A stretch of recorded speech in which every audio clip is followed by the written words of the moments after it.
Assalamualaikum warahmatullahi wabarakatuh.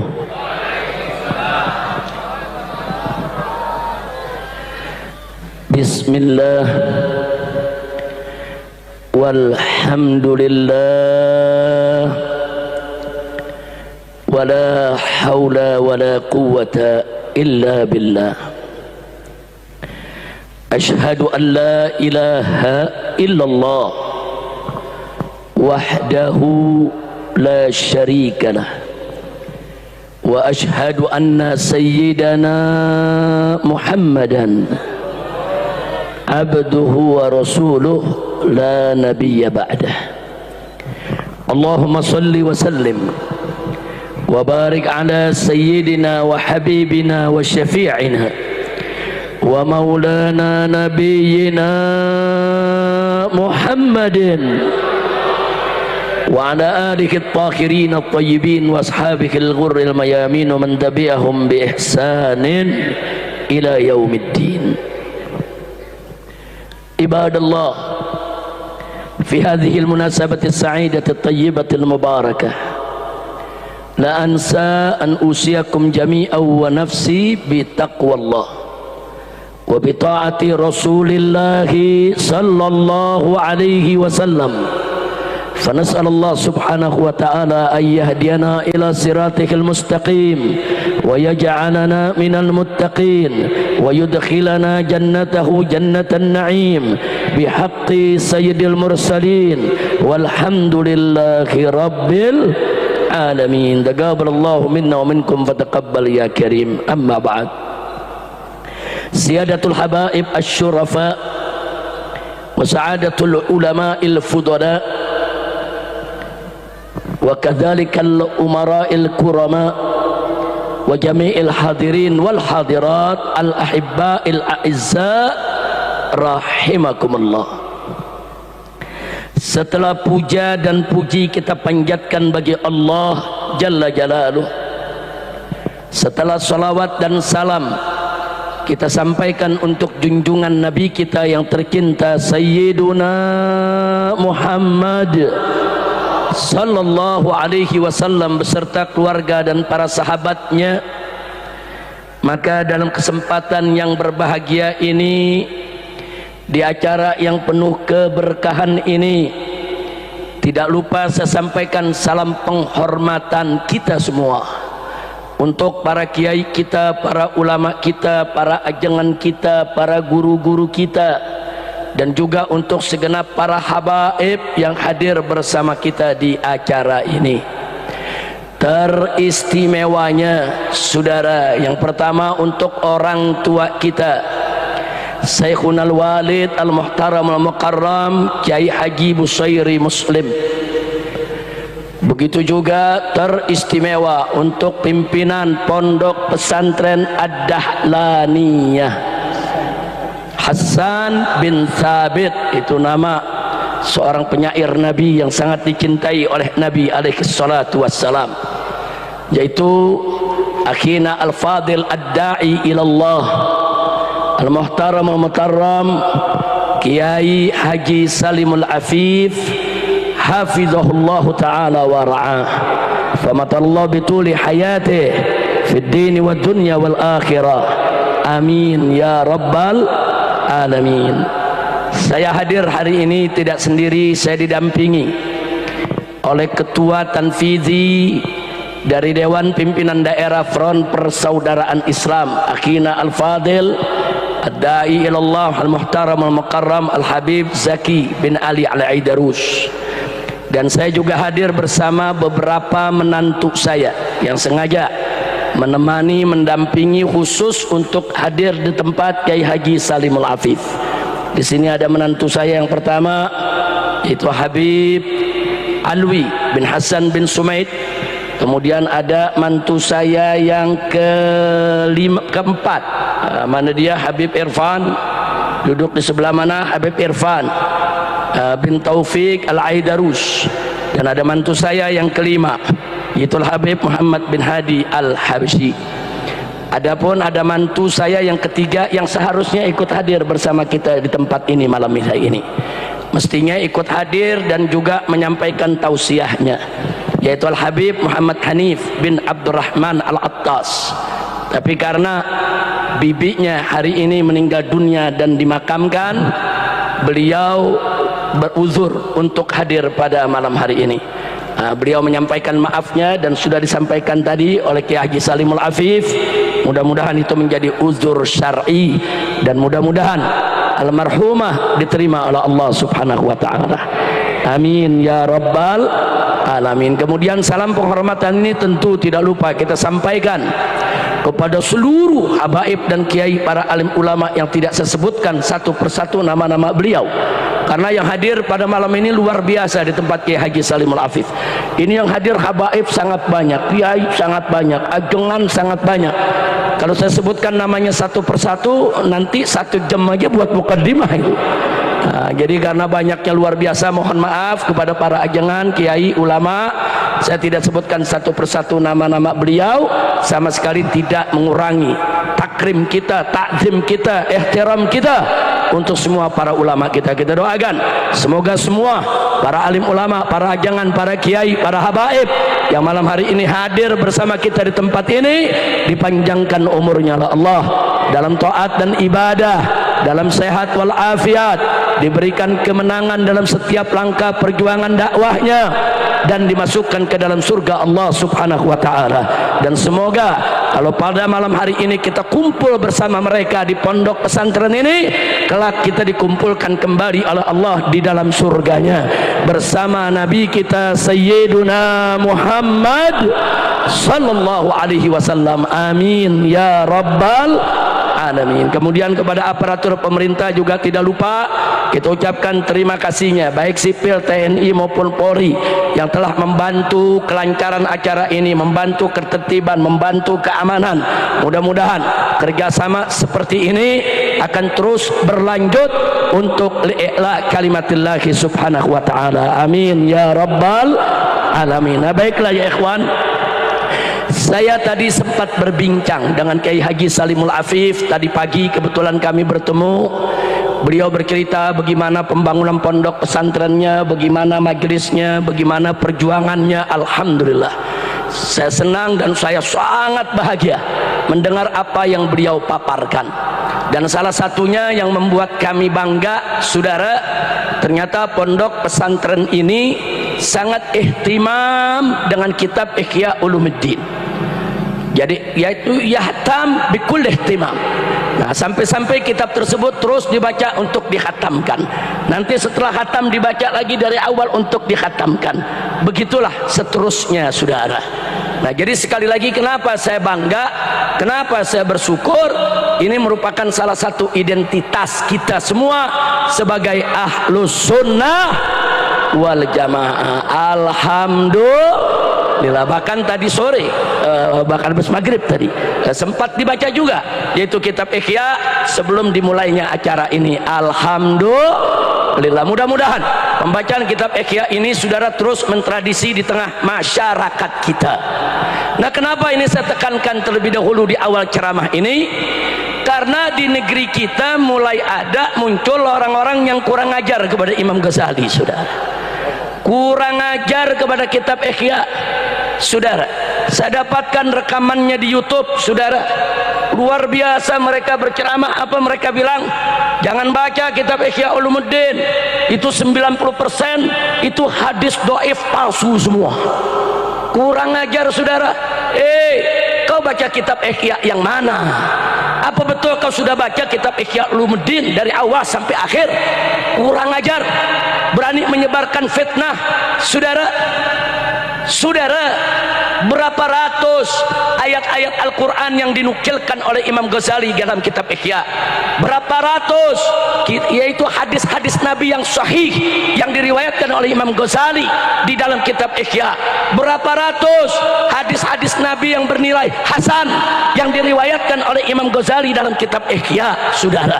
Kalau ada yang berkata, Habib, tapi di sana juga banyak hadis dhaif. Betul, tapi hadis dhaif yang yu'mal bihi, hadis dhaif yang diamalkan, Jadi di Indonesia ini ada gerakan, saudara, apa mereka bilang? Jangan pakai hadis dhaif. Hadis dhaif itu najis, menjijikkan, kotor, sampah, buang saja, kurang ajar. Awas, hati-hati saudara, ini bukan ahlus sunnah yang ngomong begini. Nggak ada ahlus sunnah, saudara, menganggap hadis dhaif itu dibuang begitu saja, saudara. Kalau semua hadis dhaif itu dibuang, berapa ratus ribu hadis Nabi yang akan terabaikan, saudara. Hati-hati. Siapa bilang semua hadis dhaif tuh nggak boleh dipakai? Belajar dulu. Makanya kalau ilmu belum nyampe, jangan ceramah. Ini ilmu, saudara, baru sekeranjang. Tahu-tahu mau bicara soal Ihya Ulumuddin, soal hadis. Hati-hati, saudara. Dalam kitab Ihya Ulumuddin, ribuan dalil yang dikemukakan oleh Imam Al-Ghazali radhiyallahu taala anhu yang luar biasa. Sampai-sampai saudara Ibnul Jauzi, saudara, membuat semacam ringkasan, saudara, daripada Ihya Ulumuddin, saudara. Beliau buat hanya yang diambil hadis-hadis yang sahih, hadis-hadis yang hasan, saudara. Adapun hadis-hadis yang beliau ragukan, beliau tidak masukkan, tapi beliau tetap sopan menyampaikannya. Kalaupun di Ihya Ulumuddin ada hadis yang bermasalah, itu bukan dengan sengaja dimasukkan oleh Imam Ghazali, karena memang begitulah pengetahuan Imam Ghazali yang didapat dari guru-gurunya. Ibnul Jauzi, saudara, tawadu, nggak berani kurang ajar kepada Imam Ghazali, saudara. Tahu-tahu yang sekarang baru belajar ilmu hadis selembar dua lembar, saudara.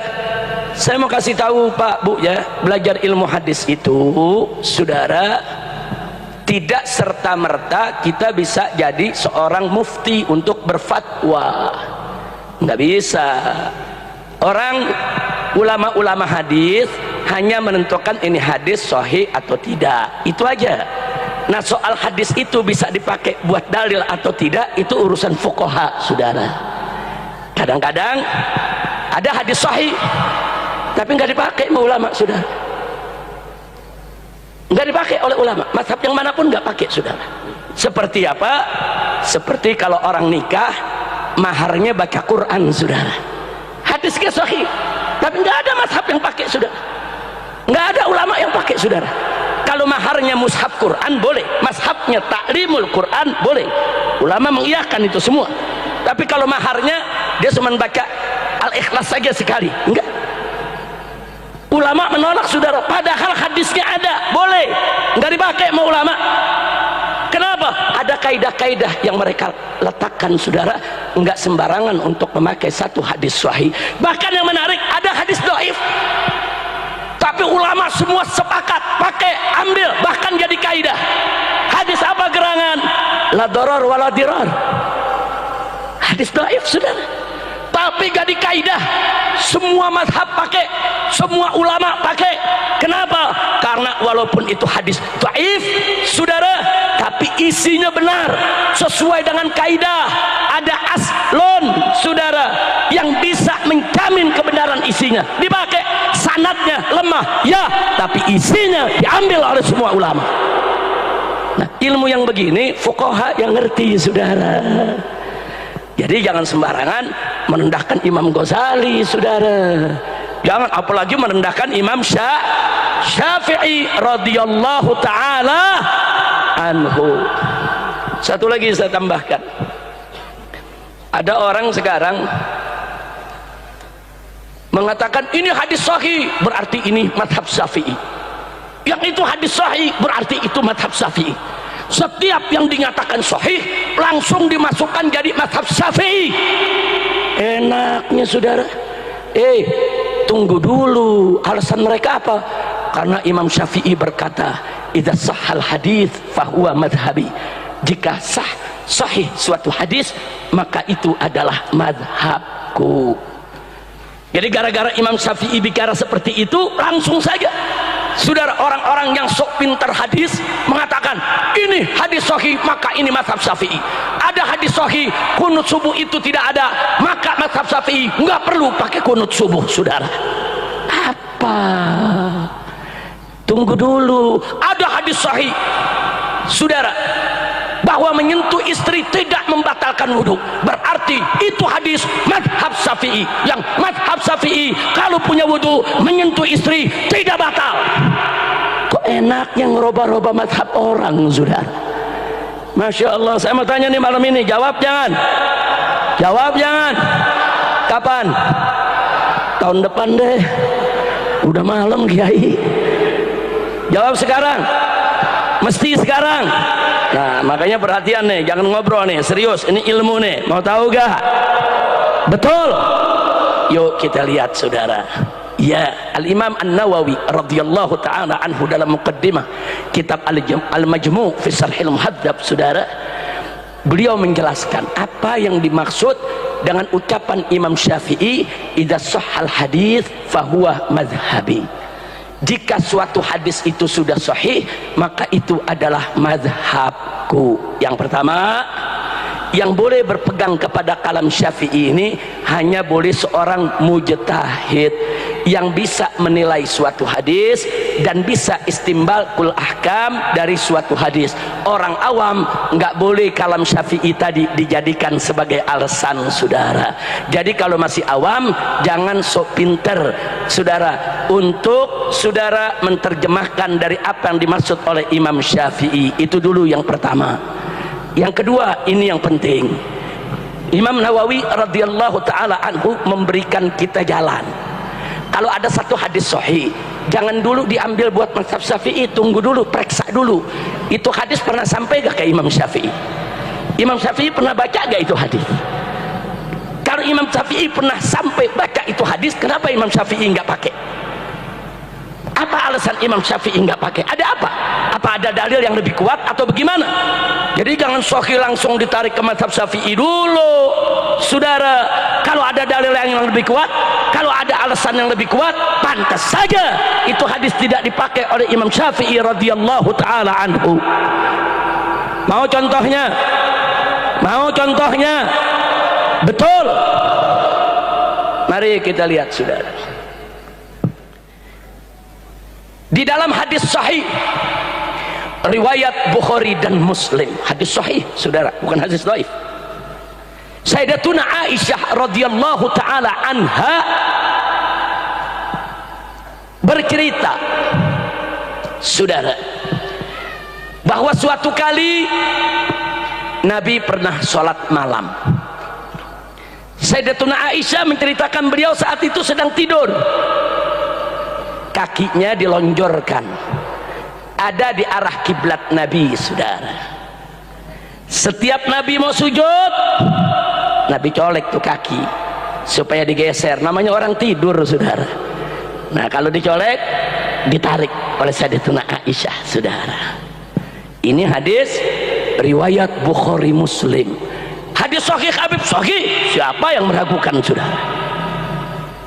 Nah di sini, saudara, ada orang seenaknya mengartikan ini hadis sahih. Nabi lagi sholat nyentuh kaki Siti Aisyah, nggak batal wudunya. Kenapa mazhab Syafi'i mengatakan menyentuh istri batal wudu? Ini hadis sahih. Hei umat mazhab Syafi'i, ikuti hadis ini, nggak batal kalau terkena istri kita punya wudu. Tunggu dulu, jangan main putusin itu mazhab Syafi'i. Lanjut, lanjut. Masih ada satu hadis lagi dalam Sahih Muslim, tambahan lagi satu. Siti Aisyah juga yang cerita.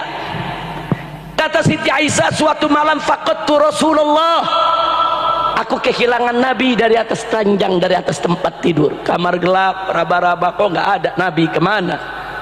Nah beliau merayap di dalam kamar yang gelap, tahu-tahu beliau sentuh tumit Nabi, saudara.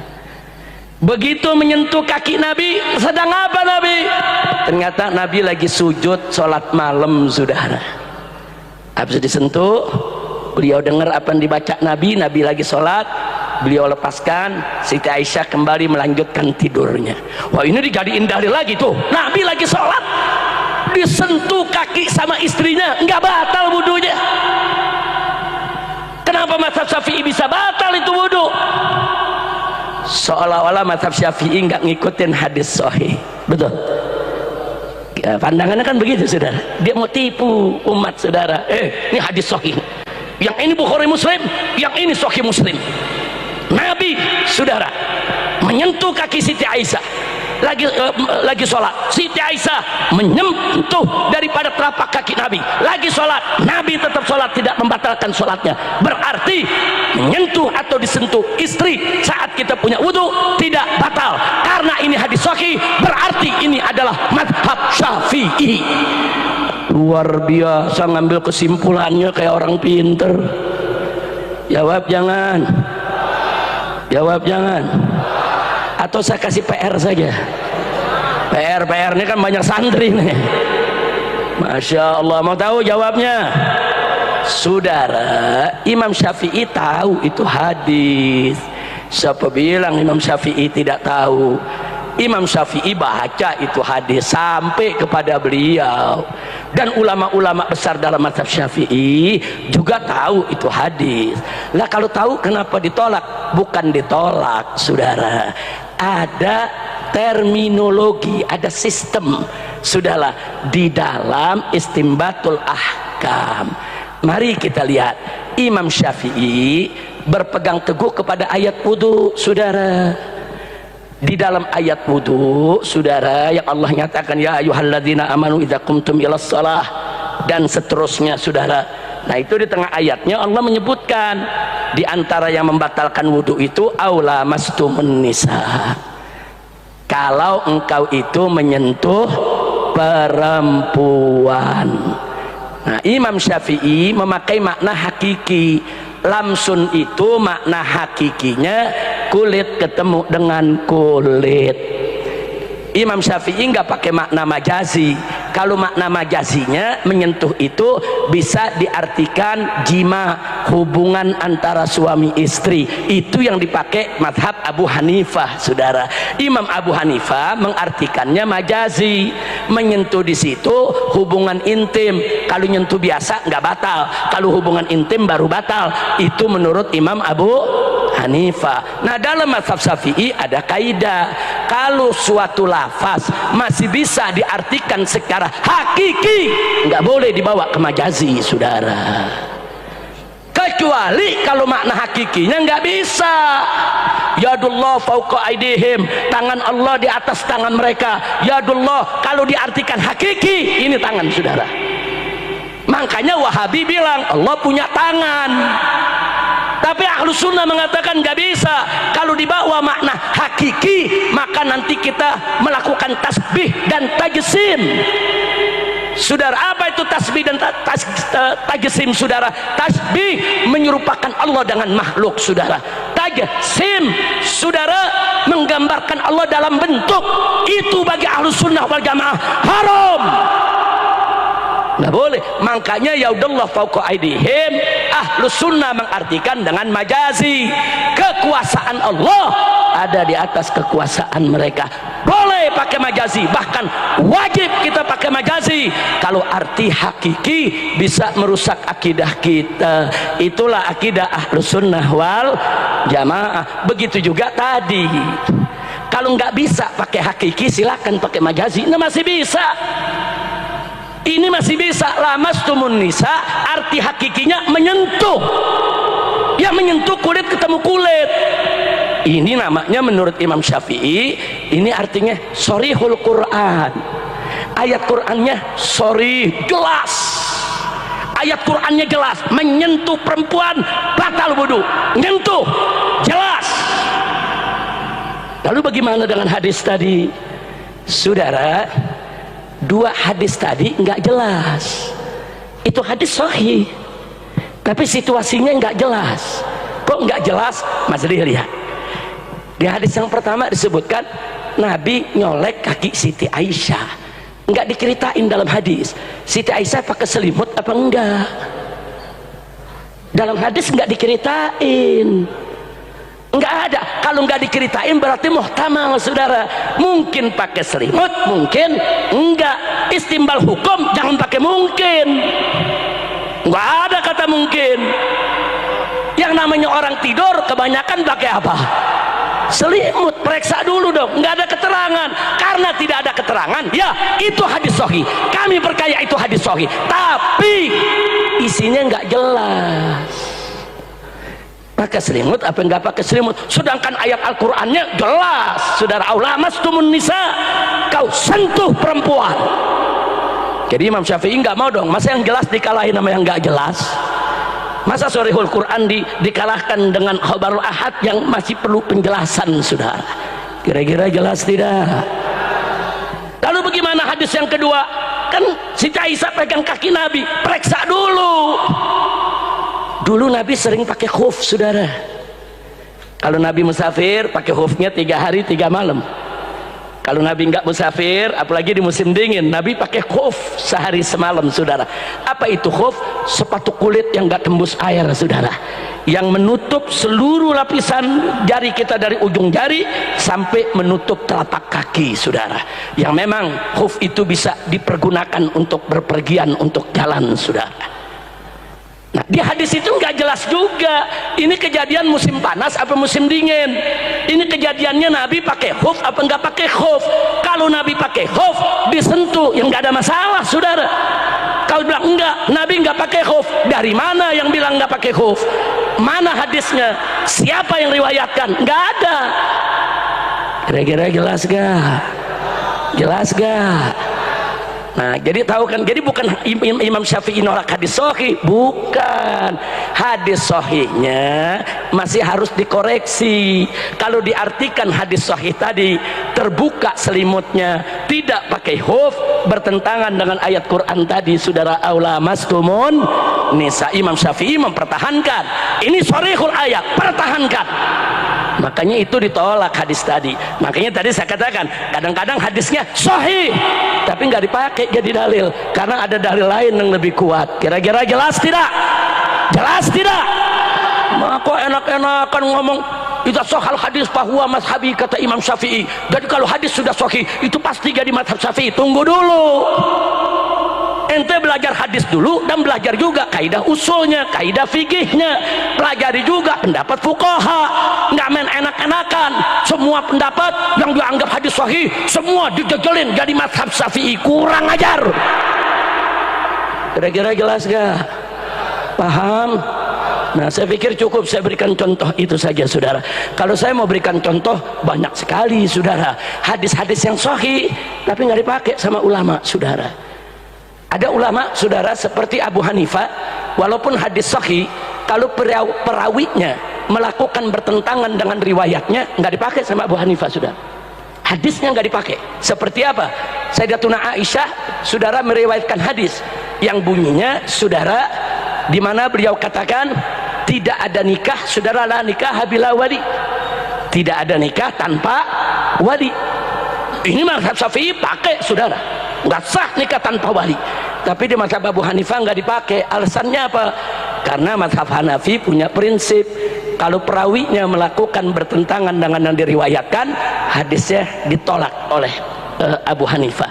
Dalam soal tadi Sayyidatuna Aisyah yang meriwayatkan, ternyata Sayyidatuna Aisyah pernah mengawinkan anaknya tanpa kehadiran mengawinkan keponakannya tanpa kehadiran walinya, saudara.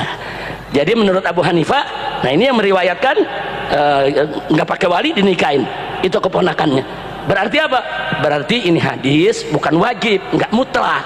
Ini mungkin sunnahnya. Makanya dalam mazhab Abu Hanifah wali itu sunnah, nggak wajib, saudara. Tapi dalam mazhab Syafi'i wali wajib, rukun nikah, nggak boleh kita abaikan. Kira-kira jelas gak? Nah, yang saya mau sampaikan, kalau Abu Hanifah melakukan itu jangan dituduh Abu Hanifah melawan hadis. Bukan, ada kaidah. Kira-kira jelas tidak? Kayak tadi Imam Syafi'i juga punya kaidah. Kalau ada hadis sahih tapi berlawanan dengan ayat Quran, hadisnya tidak sahih, maka harus tunduk kepada Quran. Kalau ada hadis yang zahirnya bertentangan dengan ayat Quran, maka harus berusaha untuk dijamak bainal adillah, saudara. Bagaimana caranya? Salah satunya ditakwilkan supaya seiring sejalan, karena nggak mungkin ayat Quran dengan ayat Quran bertentangan, nggak mungkin saudara hadis sahih saudara dengan ayat Al-Quran juga bertentangan, nggak mungkin. Pasti ada penjelasan. Apakah penjelasannya nasikh mansukh, apakah penjelasannya takyidul mutlak, apakah penjelasannya taksisul am, apakah penjelasan yang lain. Wajib kita hati-hati, jangan sembarang menilai kalau tidak punya ilmu. Kira-kira jelas tidak? Makanya busra lakum, beruntung semua jamaah yang ada di sini, khususnya santri-santri pondok pesantren Ad-Dahlaniyah, juga seluruh masyarakat yang ada di kota Waringin, saudara, di Bandung ini. Alhamdulillah, di hadapan kita banyak ulama-ulama, kiai-kiai, saudara. Ini pendekar-pendekar dalam mazhab Imam Syafi'i, saudara. Alhamdulillah. Kalau anda punya kemuskilan, jangan fatwa sendiri. Kalau anda punya kemuskilan, jangan sembarangan mengikuti pendapat orang yang tidak jelas. Tanya kepada ulama kita, tanya kepada kiai kita, tanya kepada ajangan kita, agar kita mendapatkan jawaban sehingga kita tidak kebingungan. Setuju tidak? Setuju tidak? Siap belajar ke kiai, siap bertanya ke ajengan, siap tetap ikuti mazhab Syafi'i, siap tetap ikut Ahlus Sunnah wal Jamaah. Takbir, sallu ala nabi. Jadi saya nggak mau panjang lebar lagi soal itu. Paling tidak saya ulangi sekali lagi, kitab Ihya Ulumuddin, kitab yang luar biasa, saudara. Ribuan dalil yang berisi ayat Al-Quran, saudara, hadis Nabi, ijma ulama, saudara, semua dipaparkan oleh Imam Ghazali dengan begitu hebatnya. Adapun hadis-hadis yang dituduh maudhu ternyata masih diperdebatkan oleh ulama. Adapun hadis-hadis yang dituduh dhaif dalam Ihya Ulumuddin ternyata itu hanya dalam urusan at-tarhib wa tarhib, urusan nasaih, urusan dakwah, urusan al-had, saudara, ala dinillah, bukan dalam urusan-urusan hukum-hukum yang prinsip. Artinya thariqah Imam Ghazali sudah benar, sudah betul berjalan di dalam kitabnya Ihya Ulumuddin. Alhamdulillah. Maka itu kepada Kiai Salimul Afif terima kasih, beliau ikut mentradisikan, memasyarakatkan supaya kita semua cinta kepada Ihya Ulumuddin. Jangan dengerin, saudara, dai-dai dari Wahabi yang seenaknya menghina Imam Ghazali, menghina Ihya Ulumuddin, seolah-olah mereka itu ahli dalam soal hadis, padahal ilmu mereka tidak seberapa, tapi mereka sudah kurang ngajar untuk bisa merendahkan ulama-ulama besar sekali berimam Ghazali. Na'udzubillah min dzalik. Nah, maka itu saya mau tanya sekali lagi, Kiai Salimul Afif buka Ihya Ulumuddin, bagus tidak? Senang tidak? Lanjutkan tidak? Takbir, sallu ala nabi. Nah, maka itu ya ikhwan, ikuti apa yang Allah arahkan kita. Orang awam, santri, jangan berfatwa. Belajar dulu, dalamin dulu ilmu, belum waktunya berfatwa. Tugas kita apa? Allah kasih tahu dalam Al-Quran, saudara, fas'alu ahla dzikri in kuntum la ta'lamun. Tanya kepada ahlu dzikir, tanya kepada ahlul Quran, ahlus sunnah, ulama, fuqaha. Tanya jika engkau tidak mengetahui. Tugas kita nanya, bukan tugas kita berijtihad. Nanya kepada orang yang tahu, insya Allah. Nah, kemudian peran ulama nggak sembarangan, saudara. Ulama itu dimuliakan Allah.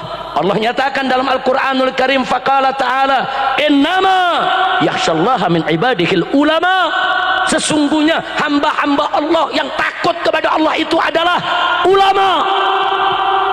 Allah yang menyatakan, saudara, ulama yang istiqamah, ulama ahlus sunnah wal jamaah, yang ilmu dan amalnya sejalan, yang istiqamah, yang ilmunya luas, yang berakhlakul karimah, saudara, mereka adalah hamba-hamba Allah yang dipuji oleh Allah, hamba-hamba Allah yang takut kepada Allah. Kalau Allah memuji mereka, ya kita wajib juga dong memuji mereka, ya ikhwan. Pujilah hamba-hamba Allah yang dipuji oleh Allah, seperti para nabi, para rasul, para solihin, dan termasuk para ulama. Enggak sampai di situ, Allah tinggikan kedudukan ulama. Faqala ta'ala yarfa'illahu alladhina amanu minkum walladhina utul ilma darajat. Allah yang nyatakan dalam Al-Quran, saudara. Allah yang menjanjikan dan menjamin, janji dan jaminan, saudara. Apa janji dan jaminannya, saudara? Bahwa Allah meninggikan kedudukan orang-orang yang beriman dan yang memiliki ilmu daripada kamu sekalian. Ulama yang beriman Allah tinggikan kedudukannya, darajat. Beberapa derajat Allah tinggikan mereka, saudara. Nah, Allah maha tinggi meninggikan para ulama. Allah maha mulia memuliakan para ulama. Allah maha agung mengagungkan para ulama. Tahu-tahu ada orang biasa mau hina-hina ulama. Kurang ajar ga? Kurang ajar ga? Aing bledok sia. Kurang ajar. Siapa yang mau kurang ajar kepada ulama, saudara? Jangan. Allah maha tinggi, Allah maha mulia. Allah yang meninggikan ulama, memuliakan ulama, mengagungkan ulama. Dan kita wajib memuliakan yang dimuliakan oleh Allah, meninggikan yang ditinggikan oleh Allah, menyintai yang dicintai oleh Allah. Wajib. Apalagi Nabi mengatakan dalam hadisnya, al ulama warasatul anbiya. Ulama adalah pewaris para nabi. Ya, para rasul, para nabi sudah kembali kepada Allah. Tapi jangan lupa, di sekitar kita ada pewaris-pewarisnya yang hidup bersama kita, saudara. Mereka adalah ulama. Jadi peran mereka, fungsi mereka, tugas mereka melanjutkan fungsi, peran dan tugas yang pernah dilakukan oleh para nabi, saudara. Jadi jangan kurang ajar kepada ulama, jangan kurang ajar kepada kiai, jangan kurang ajar kepada ajengan. Mereka yang istiqamah di jalan Allah, mereka adalah aulia Allah, wali-wali Allah yang disayang oleh Allah. Kalau coba kita kurang ajar kepada mereka, Allah akan hancurkan hidup kita, saudara. Nah gitu, saya mau tanya ini semua, siap ikut ulama? Jawab yang kompak. Siap cinta ulama? Siap ikut ulama? Siap bela ulama? Siap ambil ilmu ulama? Siap belajar kepada ulama? Siap jaga ulama? Takbir. Sallu ala nabi. Nah jadi itu yang pertama. Satu, Nabi meninggalkan kepada kita pewarisnya. Siapa? Siapa? Siapa yang memuliakan ulama? Siapa yang mengistimewakan ulama? Siapa yang meninggikan ulama? Takbir. Satu, saya ingatkan dulu, jangan kurang ajar kepada ulama, saudara. Sekarang kedua yang Nabi tinggalin, saudara. Nabi katakan dalam hadisnya sebelum beliau wafat, saudara, taraktu fikumut tsaqalain. Aku tinggalkan kepada kamu dua peninggalan yang berat, yang kalau kamu pegang kuat itu semua kamu selamat. Kamu selamat semua, kamu akan bertemu denganku di telagaku nanti. Apa itu gerangan yang pertama? Kitabullah, Al-Quran. Wajib Al-Quran kita jadikan sebagai imam kita, saudara. Nabi mengatakan dalam hadis yang lain, man ja'alal qur'ana amamah qadahu ilal jannah wa man ja'alahu wara'a dhahri saqahu ilan nar. Barang siapa yang menjadikan Al-Quran di depan dia sebagai imam, sebagai petunjuk, sebagai pedoman, saudara, dia tunduk kepada apa yang ada di dalam Al-Quranul Karim, dia amalkan tuntunan Al-Quranul Karim, qadahu ilal jannah. Al-Quran akan menuntun dia masuk ke dalam surga. Amin ya rabbal. Tapi sebaliknya kata Nabi, wa man ja'alahu wara'a dhahri, barang siapa yang menjadikan Al-Quran di belakang tulang punggungnya, dia amalkan Al-Quran, dia nggak mau jadikan Al-Quran sebagai imam, pedoman, petunjuk, saudara, bahkan dia lawan itu hukum Al-Quran, dia nggak redho dengan ketentuan Al-Quran yang seperti ini, hati-hati, saqahu ilan nar, mereka akan masuk ke dalam neraka. Na'udzubillah min dalik. Makanya Al-Quran jangan dilepas. Dan ingat, manusia yang paling paham isi kandungan Al-Quran adalah Rasulullah Sallallahu Alaihi Wasallam. Makanya Nabi, Allah katakan kepada Nabi, kenapa tuh Al-Quran diturunkan? Litubayyina linnasi ma nuzzila alaihim, untuk kau jelaskan kepada umat manusia itu ya Muhammad apa yang diturunkan kepada mereka. Maka itu kalau berpegang teguh kepada Al-Quran, otomatis wajib berpegang teguh kepada sunnah Nabi kita Muhammad Sallallahu Alaihi Wasallam. Kira-kira jelas tidak? Jelas tidak? Nah yang kedua, saudara, kata Nabi, taraktu fikum tsaqalain, dua peninggalan aku tinggalkan. Kitab Allah yang pertama, nggak bisa dipisah sama sunnah, saudara. Yang kedua adalah, saudara, itrati ahli baiti, keturunanku yang merupakan ahlul baitku. Ini hadis sahih, saudara. Bahkan Sayyidina Abu Bakar Siddiq radhiyallahu ta'ala anhu, sebagaimana diriwayatkan oleh Al-Imam Al-Bukhari dalam kitab sahihnya, mengatakan kepada kita semua, urqubu Muhammadan fi ahli baiti, jagalah kehormatan nabimu dengan menjaga kehormatan keluarganya. Ini Nabi yang pesan, saudara. Tahu-tahu sekarang ada yang mau hina-hina keturunan Nabi. Tahu-tahu ada yang merendahkan keturunan Nabi. Iye, ente ye-nya yang kompak dong. Kurang kompak, kurang panjang. Dulu nih intermezzo dulu nih sebentar nih. Waktu saya masih kecil, masih umur 9-10 tahun, itu kalau lagi ribut nih sama teman sepantar, terus saya diledek, itu sakit hatinya sampai ke dalam, sampai gede nggak lupa tuh digituin tuh. Jadi makin panjang makin sakit ke dalam hati. Paham? Tahu-tahu tuh ada yang menyela-nyela nasab turunan Nabi. Begal nasab ngaku turunan Nabi. Kacau tidak? Kacau tidak?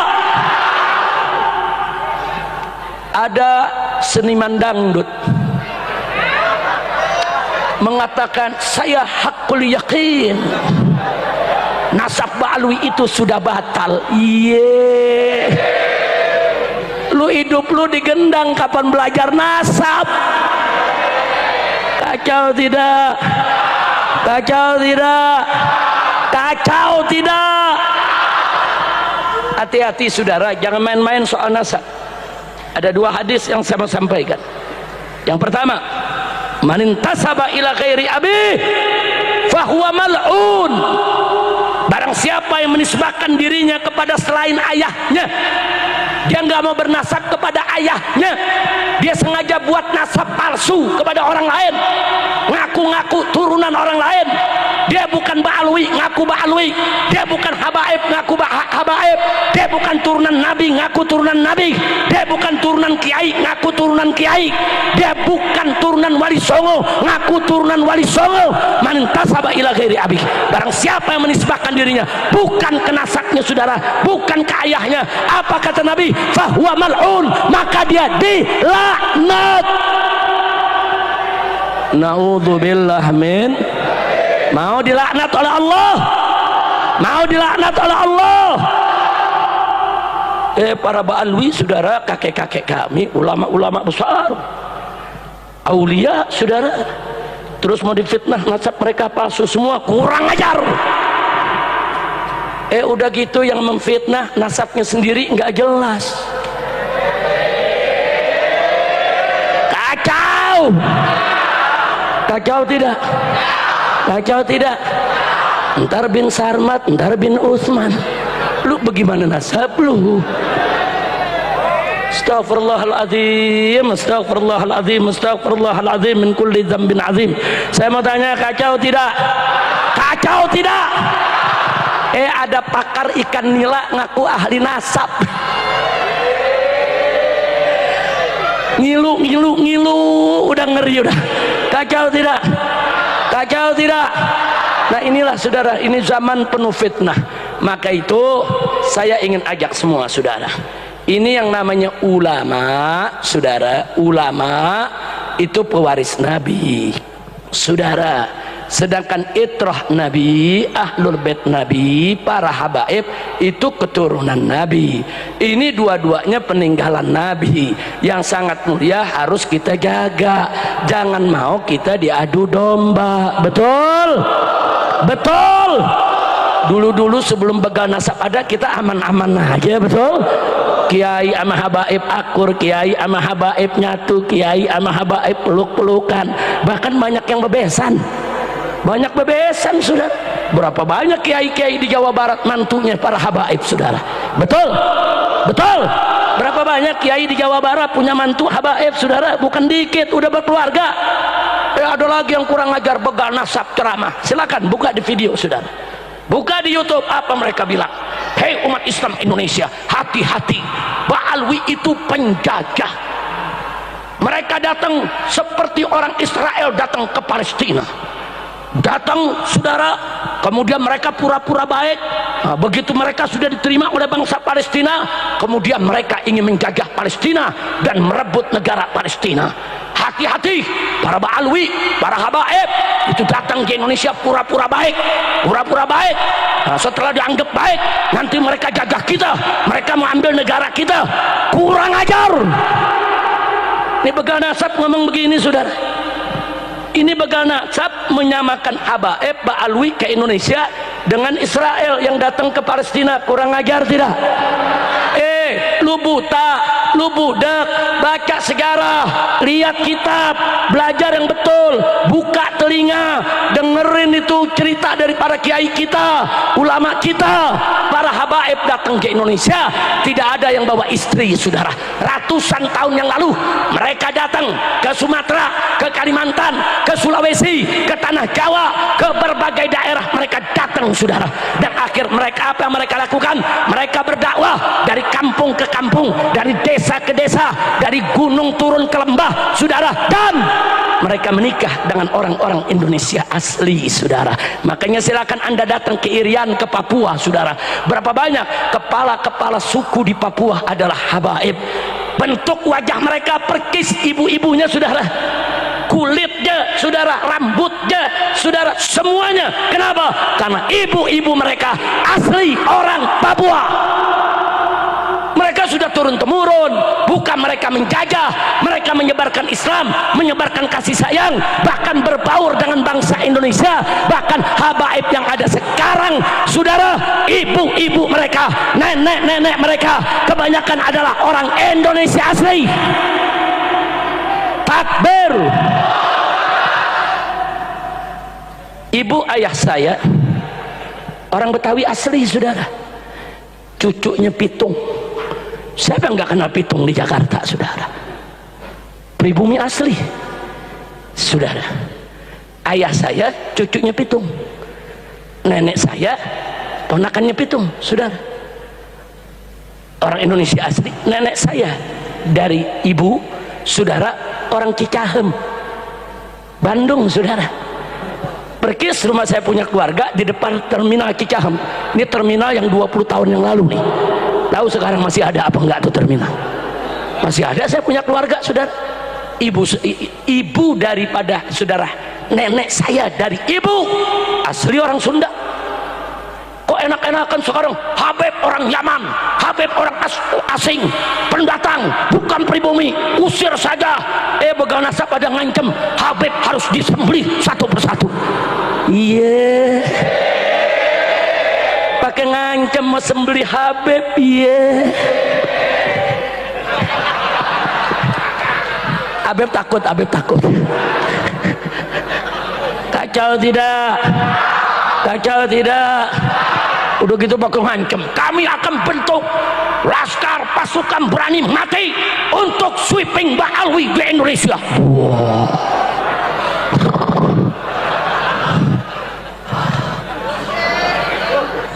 Diamin belawan, diamin belawan. Saya jawab di mimbar-mimbar, bukan sombong, bukan sombong. Tapi kan kalau ancaman nggak boleh didiemin, betul? Betul? Saya bilang nggak apa-apa, silakan bentuk pasukan berani mati. Saya akan bentuk pasukan berani matiin. Setuju? Takbir. Ada ibu-ibu nanya, Habib galak bener berani matiin. Bu, suara ibu nggak ada. Bu, angkat tangannya semua, Bu. Alhamdulillah, masih ngedengerin, Bu. Ibu-ibu sadayana ngartos tengartos. Terang terang. Sadayana parantos ngartos. Abdi mah tengartos bahasa Sunda. Ngerti na seetik. Lanjut. Saudara, kenapa mesti dibuat pasukan berani matiin? Karena kesian dong. Pasukan berani mati, nggak ada yang matiin, kan kesian. Betul. Jadi setuju saya bikin pasukan berani matiin? Takbir. Setuju tidak? Siap ikut Habib, siap ikut Kiai, siap ikut ajengan. Takbir. Shallu ala Nabi. Tapi alhamdulillah saudara, sebelum saya lanjutkan, alhamdulillah ada kabar rahasia dibongkar oleh Syekhuna Al-Muhtaram Al-Mukarram, Syekhuna Al-Walid Kiai Haji Miftahul Akhyar. Beliau dulu ketua umum Majelis Ulama Indonesia dan beliau pernah jadi Rais Am, yaitu PB Nahdlatul Ulama. Beliau ulama besar di Indonesia. Beliau tinggal di Jawa Timur, saudara. Dalam satu sambutan beliau sampaikan, ini ribut-ribut soal nasab, ini ada bohirnya. Orang Sunda tahu bohir gak? Bandar. Calo. Nah, tahu calo, tahu bandar. Nah, jadi Kiai Miftah mengatakan, ini urusan nasab nih gaduh ribut, ini ada bohirnya. Terus beliau bilang, saya tanya, kata beliau, kepada Kapolda Jawa Timur, Pak Kapolda ini kenapa sih ribut-ribut soal nasab kok begini? Ini kan bahaya kalau dibiarkan. Ini bisa mecah belah bangsa ini. Ini membahayakan keutuhan NKRI. Apa kata Kiai Miftah? Dijawab oleh Kapolda. Kapolda bilang, ya maklumlah Kiai, itu kan mainannya jenderal-jenderal Jakarta. Paham?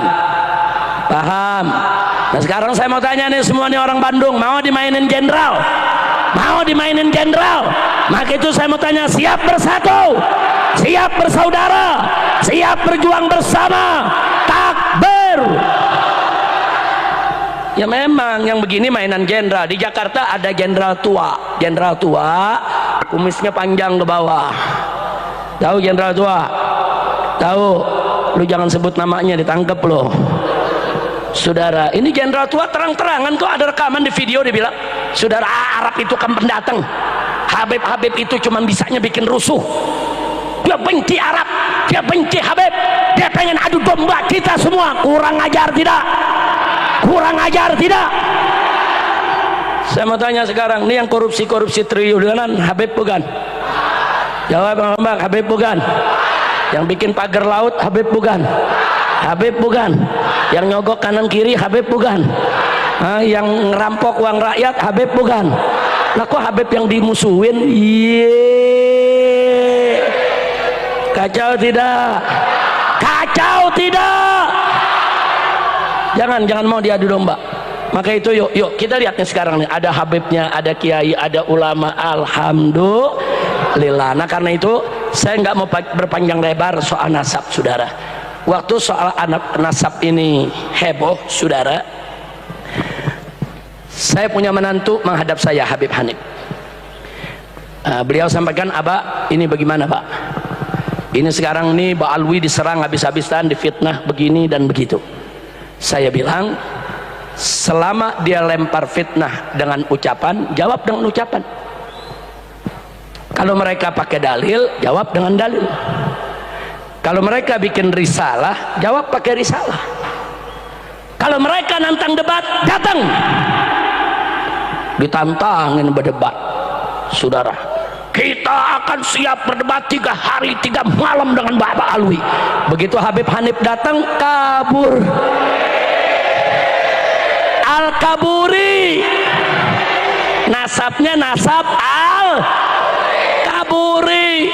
saudara ngomong, saudara akhirnya Habib Hanif mengatakan, abah ini bagaimana, mereka udah kabur tapi di mana-mana ngomongnya minta debat lagi. Saya bilang enggak usah diladenin lagi. Kalau sudah 2-3 kali diajak berdebat dia tidak datang, jangan diladeni lagi. Anjing menggonggong, kafilah berlalu. Tapi kapan-kapan boleh juga anjing menggonggong, timpuk sama batu. Kira-kira jelas gak? Jelas gak? Anjing menggonggong, kafilah berlalu. Kalau gonggongannya masih bisa ditolerir. Kalau udah kelewatan, anjing menggonggong, timpuk sama. Setuju? Takbir.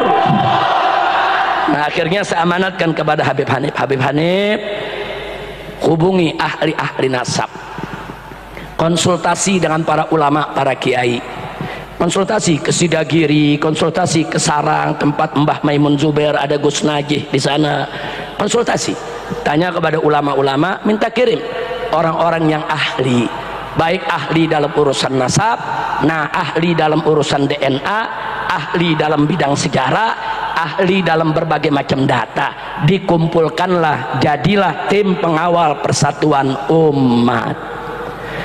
Akhirnya mereka bekerja berbulan-bulan, saudara, berhasil mereka tuliskan, jangan judul, keabsahan nasab Ba'alwi, membongkar penyimpangan pembatalnya. Ini semua lengkap. Nah kitab ini juga bisa hadir salah satunya atas dorongan saudara ajangan Kiai Mukhtar dari Pondok Pesantren An-Nizam di Sukabumi, saudara.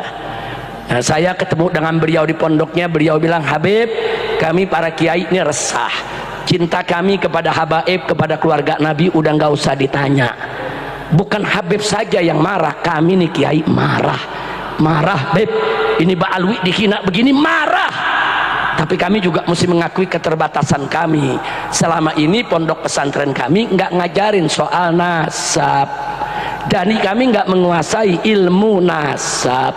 Tolonglah Habib, kumpulkan orang-orang yang ahli, buat buku supaya bisa jadi pegangan kita. Ini hasilnya, saudara. Alhamdulillah, ini semua kiai kita berikan. Guru kita Buya Busairi Muslim, saudara, dari tadi dari awal saya datang udah lihat nih kitab. Saya bilang gak usah khawatir kiai, semua kiai-kiai akan dibagikan gratis, insya Allah. Nah jadi kalau ada kiai-kiai pimpinan pondok pesantren yang belum dapat, nanti hubungin Habib Zaki, ketua FPI Jawa Barat.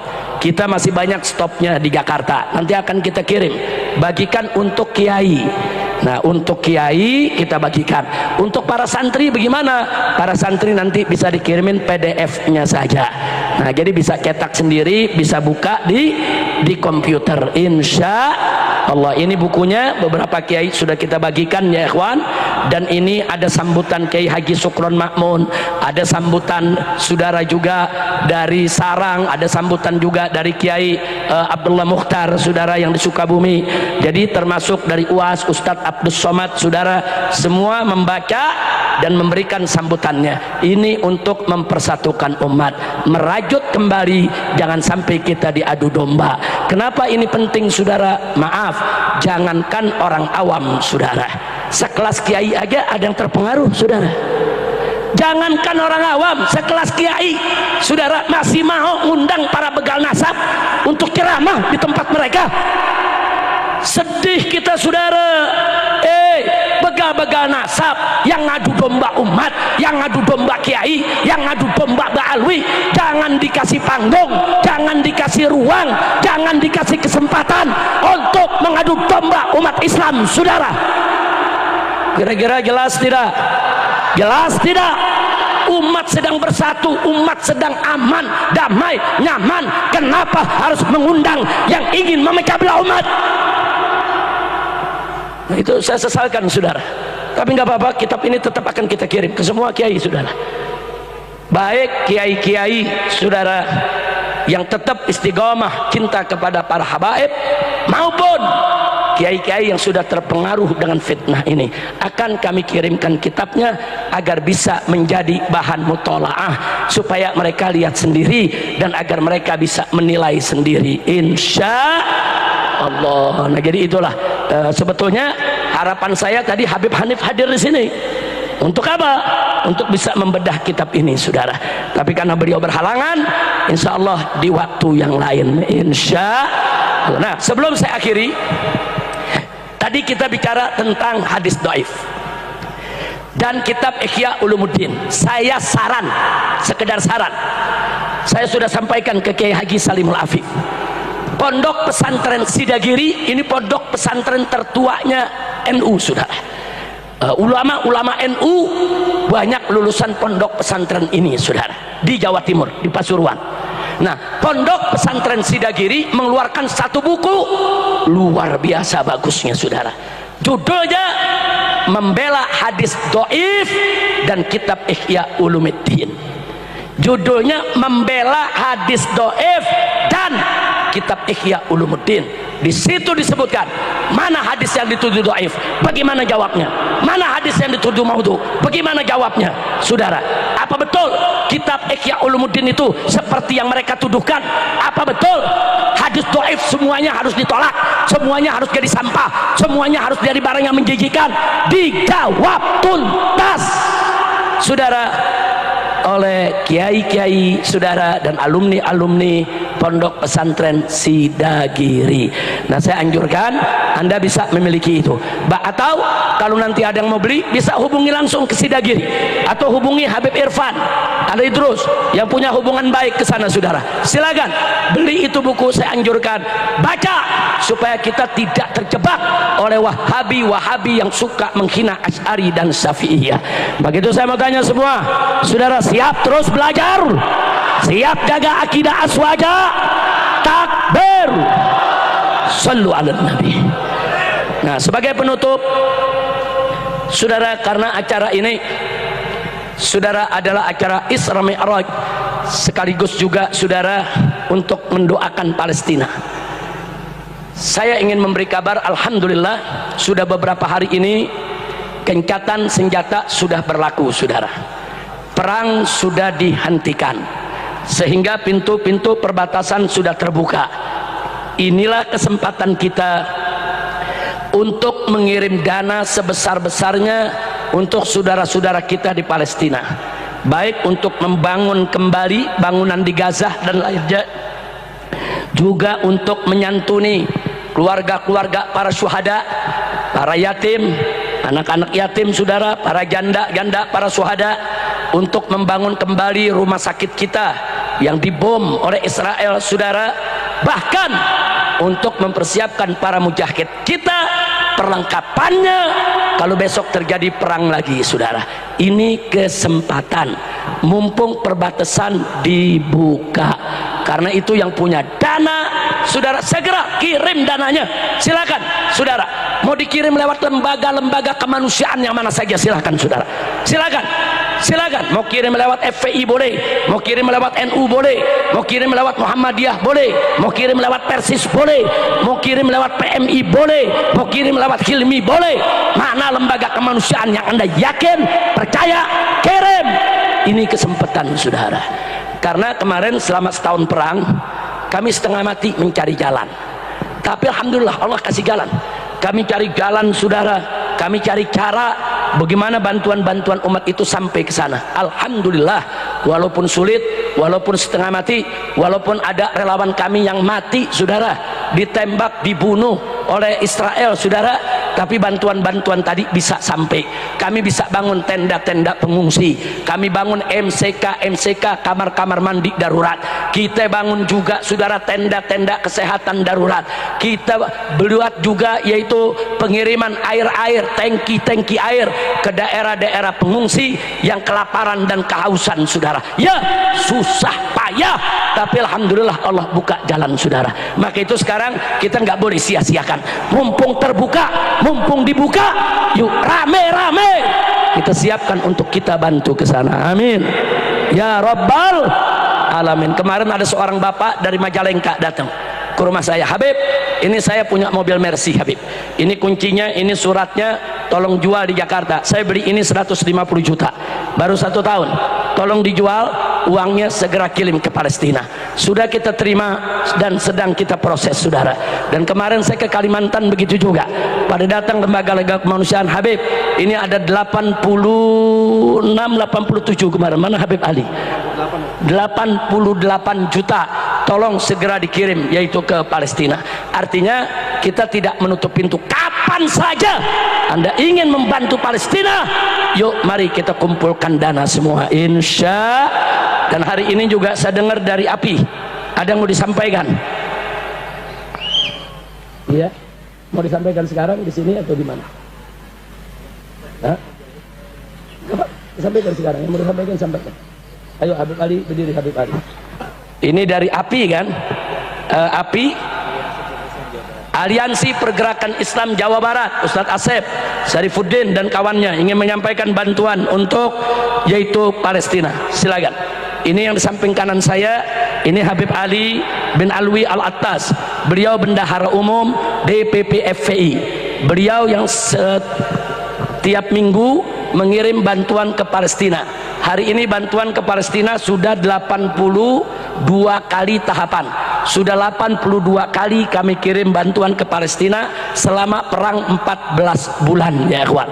Dan Habib Ali juga pernah kita kirim ikut konferensi internasional tentang Palestina di Istanbul dan bertemu dengan Asy-Syahid Ismail Haniyah yang kemarin itu dibunuh, saudara. Juga ke Qatar bertemu dengan Khalid Mish'al di sana. Kita memusyawarahkan bagaimana bantuan kita bisa masuk, bagaimana bantuan kita bisa diterima oleh para pejuang dan seluruh bangsa Palestina. Silakan, yang mau diserahkan silakan bantuannya. Takbir, takbir, takbir, sallu ala nabi. Nah, saya mau tanya, ini di sini semua siap bela Palestina? Siap bela Palestina? Takbir. Saya mau kasih informasi nih. Di Jakarta ada jenderal tua, kumisnya panjang yang tadi itu. Ditanya wartawan, Pak, bagaimana soal Palestina? Tahu dia jawab apa? Palestina itu urusan orang Arab, bukan urusan kita. Nggak usah bicara Palestina. Negeri kita juga lagi susah, kurang ajar. Ini jenderal kok ngomong begitu? Kalau kau tidak peduli itu urusanmu, tapi jangan seenaknya kau mengatakan urusan Palestina, urusan Al-Masjidil Aqsa hanya urusan orang Arab. Kurang ajar. Urusan Al-Masjidil Aqsa adalah urusan umat Islam, urusan kita semua. Malam yahtamma bi umuril muslimin falaysa minhum. Barang siapa yang tidak peduli dengan urusan kaum muslimin, dia tidak termasuk golongan umat Islam. Nabi tidak ngakui dia, saudara. Tapi alhamdulillah, saudara, pemerintah Republik Indonesia secara resmi tetap mendukung kemerdekaan Palestina. Bahkan Bapak Presiden Prabowo waktu pidato di Kairo, Mesir, saudara, menyatakan dengan tegas bahwa Indonesia akan tetap berjuang memerdekakan Palestina, saudara. Takbir, takbir, sallu ala nabi. Ini nggak boleh, ini nggak boleh berubah. Ini amanat konstitusi, amanat Undang-Undang Dasar 1945 bahwa penjajahan di atas muka bumi mesti dihapus. Betul, betul. Nah, jadi saya tanya, selama pemerintah kita mendukung Palestina, senang tidak? Bagus tidak? Dukung tidak? Takbir. Nah, karena itu di sini untuk membangkitkan semangat kita cinta Palestina, bela Palestina, saya minta menantu saya Habib Muhammad bin Hadi Al-Habsyi, nanti dibantu sama tim Hadrah. Ayo kita bawakan yaitu Mars Bela Palestina. Waktu saya ada di Mekah, saya mengarang beberapa syair untuk bela Palestina, untuk dibawakan di aksi Palestina di Monas waktu saya masih di Mekah. Dan ini akan dibawakan oleh Habib Muhammad bin Hadi Al-Habsyi. Kasih tuntunannya, kemudian kita sama-sama. Jangan ada yang bergerak pulang sebelum ditutup dengan doa penutup oleh kiai kita. Setuju? Setuju? Takbir. Silakan Habib Muhammad. Sadayana jawab nu kompak, siap bela Palestina. Kurang kompak, siap bela Palestina. Siap berjuang bersama Palestina. Siap ganyang Israel. Takbir. Jadi ibadallah, Mars aksi bela Palestina ini adalah Mars yang digubah oleh Sayyidil Walid. Al-Habib Muhammad Rizik bin Hussein bin Syihab.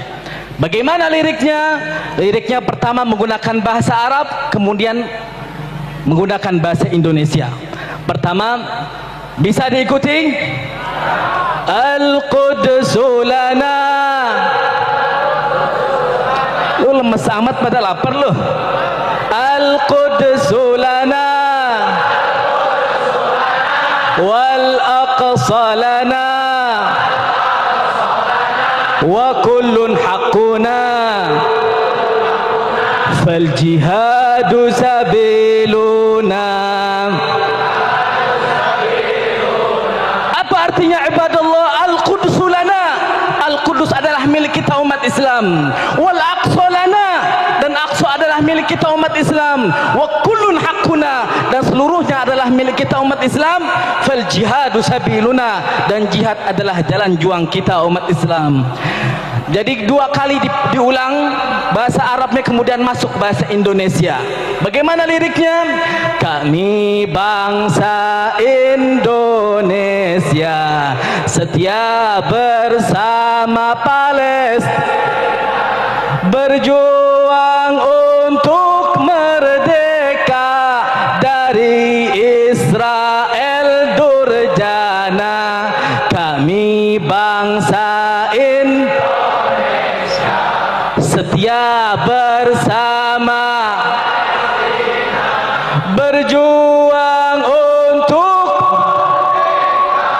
dari Israel durjana. Setelah itu Palestina merdeka. Semua angkat tangannya. Siap? Siap? Tim hadroh siap iringi backing vokal biar seluruh jamaah sadayana. 1, 2, 3. Al-Qudsu lana wal aqsa lana wa kullun haqquna jihadu sabiluna. Semua. Al-Qudsu lana wal aqsa lana wa kullun haqquna jihadu sabiluna. Kami bangsa setia bersama Palestina, berjuang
Sallu ala nabi.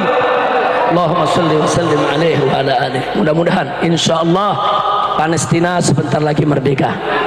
Al-Masjidil Aqsa akan kembali ke pangkuan umat Islam. Amin ya rabbal alamin. Maka itu kita jaga juga negeri kita, saudara.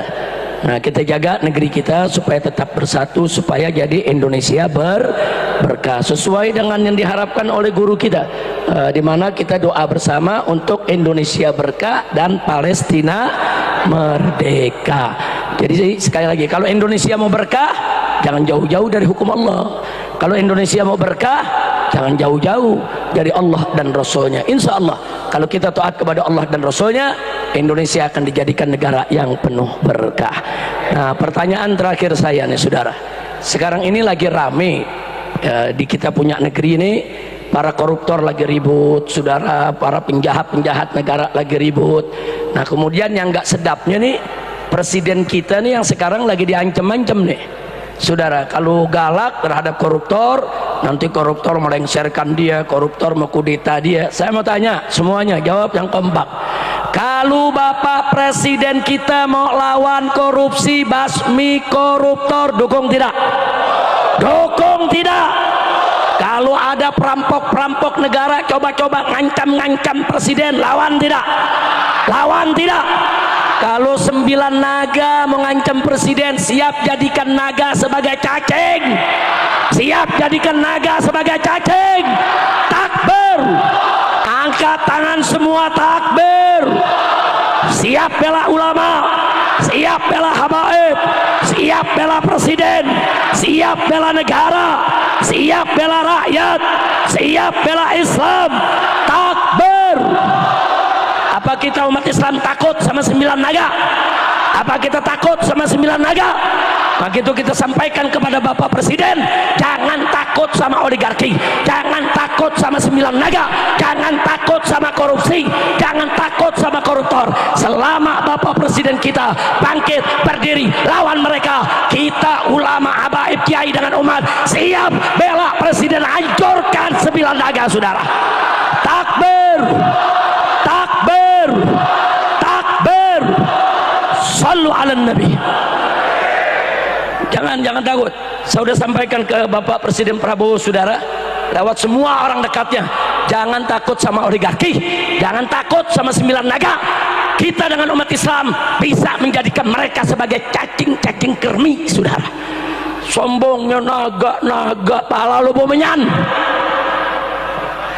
Dipikir ulama habaib takut kali, takut gak? Takut gak? Sebelum Indonesia lahir, sebelum Indonesia ada, sebelum Indonesia ini berdiri saudara, dulu para kiai, para santri, para habaib baris berbaris, gotong royong merdekakan negeri ini dari kalangan penjajah. Betul, betul. Takbir. Wah, kok tahu sekarang takut 9 naga saudara? Jangan. Lu iyanya pendek loh, yang panjang. Yang panjang. Berani lawan 9 naga, siap jadikan naga sebagai cacing. Takbir. Nah, saya mau kasih kabar gembira. Mau dengar kabar gembira? Umat di mana-mana, saya dengar dari Sabang sampai Merauke, di tiap majelis taklim tablik akbar banyak yang baca selawat asghilidz zalimin bidzalimin. Betul? Betul? Diterima sama Allah ya kawan. Kita minta asghilidz zalimin bidzalimin. Ya Allah, bikin sibuk orang zalim dengan orang zalim. Sekarang tahu yang terjadi, orang zalim dan zalim lagi pada ribut ya. Alhamdulillah. Alhamdulillah. Maling memaling pada main tangkep-tangkepan. Yang ditangkep maling, yang nangkep maling juga. Alhamdulillah. Alhamdulillah. Saya ditanya sama jamaah, Habib, ini lagi ribut-ribut politik begini, Habib nggak ngikut. Tunggu dulu, kalau buaya sama buaya lagi berantem jangan dipisahin. Buaya sama buaya lagi berantem, kita gelar tikar, taruh kopi, kita tonton. Setuju? Setuju? Setuju? Saya udah bilang di atas mimbar, udah lama saya sampaikan ke umat, adu domba hukumnya haram. Adu domba haram, nggak boleh. Adu manusia apalagi saudara, adu setan. Lalu bingung kan jawabnya kan saudara. Adu domba haram saudara. Adu manusia lebih haram. Adu setan, biar dia berantem. Alhamdulillah. Sekarang kan kita lihat main buka-bukaan bohrok, betul. Main lapor-laporan ke KPK, betul. Yang kemarin nangkepin ulama tuh, yang kemarin nangkepin ulama, nangkepin habaib, bikin malu ulama, fitnah habaib. Sekarang dirinya lagi dibongkar, saudara. Dibongkar korupsinya, dibongkar nepotisnya, dibongkar rahasia keluarganya. Betul, betul. Alhamdulillah. Allah maha adil tidak? Saya tanya semua, siapa yang maha besar? Siapa yang maha kuasa? Siapa yang maha perkasa? Siapa yang maha adil? Siapa yang maha agung? Takbir. Sallu ala nabi. Nah, kita tonton lagi dulu, saudara. Jangan khawatir. Saudara, Allah nyatakan wala tahsabanallahu ghafilan amma ya'malud zalimun. Jangan kau pikir Allah lalai dari perbuatannya orang-orang yang zalim. Enggak, Allah enggak lalai. Yang zalim bakal dibalas sama Allah, saudara. Nah, karena itu kita fokus saja ngaji, kita fokus saja sholawatan. Ini kita punya kiai ini pendekar sholawat, saudara. Alhamdulillah. Beliau menyebar luaskan sholawat ke seantero Indonesia. Saudara, teruskan. Jangan peduli dengan mereka-mereka yang hasut.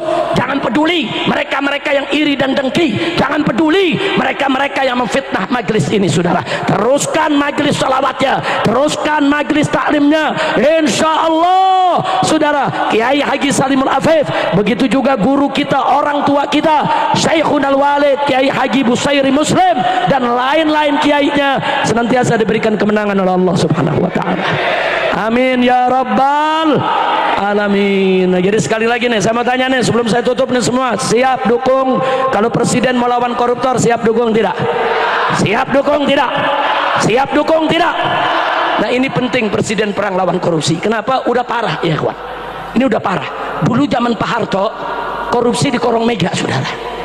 Ada korupsi zaman Pak Harto, bukan nggak ada, tapi korupsinya di kolong meja, masih punya malu ya kawan. Begitu kita reformasi 98, korupsinya naik ke atas meja, naik pangkat, malunya mulai hilang. Betul, betul. Di zaman presiden yang kemarin tuh, tahu korupsinya, mega-meganya dibawa lari. Parah tidak? Parah tidak? Nah, jadi kalau Presiden Prabowo sekarang melawan semua korupsi, basmi semua korupsi, setuju tidak? Takbir. Sallu ala nabi. Nah, itu saja yang saya mau sampaikan, saudara. Jangan ada yang bergerak sebelum ditutup oleh Kiai Haji Salimul Afif, dan sebelum ditutup doa penutup oleh para kiai kita. Insya Allah, ini penutup doa ini penting. Ibaratnya, saudara, doa ini iketan dari acara kita. Ini berkatnya di doa. Kita udah sholawatan, udah ngaji, udah dengar ceramah, udah macam-macam, saudara. Nah, supaya tidak terurai di mana-mana, kita punya berkat ini diikat dengan doa, saudara, supaya kita tidak pulang dari tempat ini kecuali dosa kita diampuni oleh Allah, tidak pulang dari tempat ini kecuali kesalahan kita dimaafkan oleh Allah, supaya penyakit kita disembuhkan, kesulitan kita dimudahkan, kesempitan kita dilapangkan, yang belum dapat jodoh biar dientengkan jodohnya, dimurahkan rizkinya. Nah, yang sudah dapat berumah tangga belum dapat keturunan supaya dapat keturunan yang solihin dan solehat, supaya yang punya utang Allah lunaskan utang piutangnya, dan supaya semua kita diberikan oleh Allah kebahagiaan dari dunia hingga akhirat. Ala hadhihi niyyah wa likulli niyatin salihah wa ila hadratin nabiyil mustafa sallallahu alaihi wasallam. Ala Allah subhanahu wa ta'ala an yarhamana wa yarham ahli baitina wa an yubarik li hadzal ma'had wa an yaj'al hadzal ma'had ma'hadan munawwiran salihan tayyiban nafi'an ma'muran. Wa ila hadratin nabi sayyidina Muhammadin sallallahu alaihi wasallam. Al-Fatihah.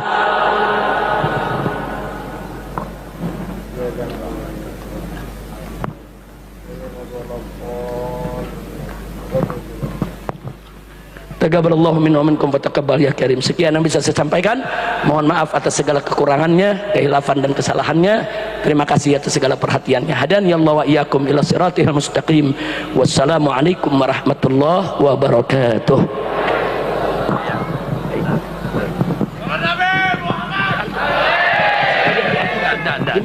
Ini sedekah. Tidak. Ada pengen antum tidak di sini tidak? Masya Allah tidak ya tidak ya sama tidak antum tidak.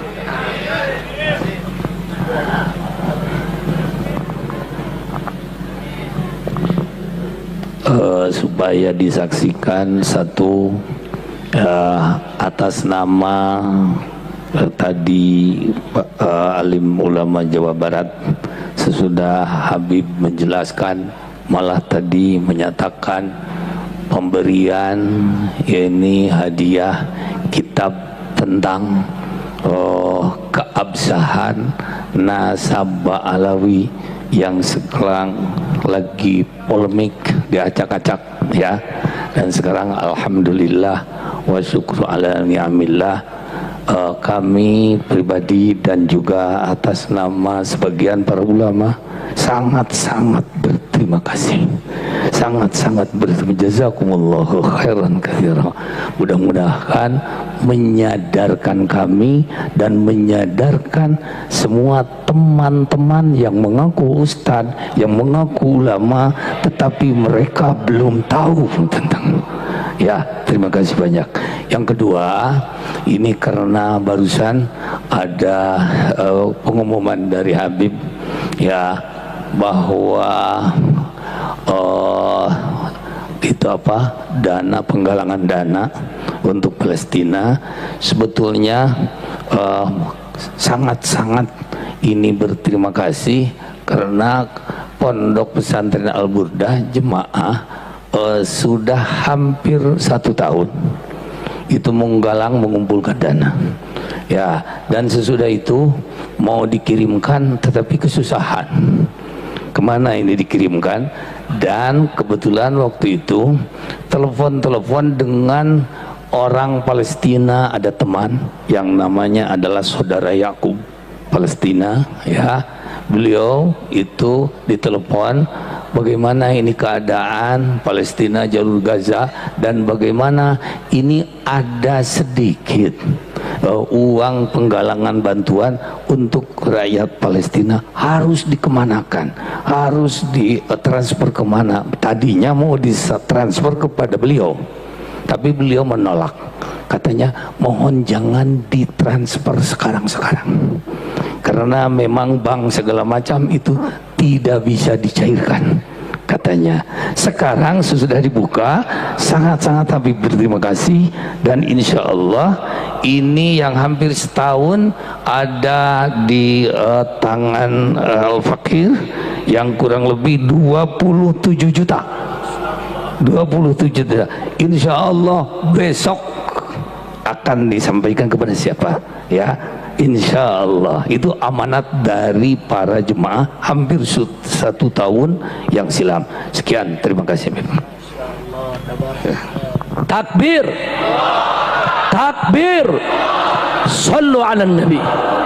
Jadi insya Allah nanti Kiai bisa, di sini ada Habib Zaki dengan Kiai Salimul Afif yang bisa membantu Kiai untuk menyampaikan itu, insya Allah, mudah-mudahan. Bahkan kalau satu waktu ada siapapun Kiai pemuda, kalau sudah aman yang ingin nengok jalur Gaza juga boleh ya ikhwan, yang mau masuk ke sana juga boleh, insya Allah. Terima kasih Kiai, jazakumullah khairal jaza. Itu saja, dan untuk kitab ini sekali lagi ini dibagikan gratis untuk para ulama, para kiai.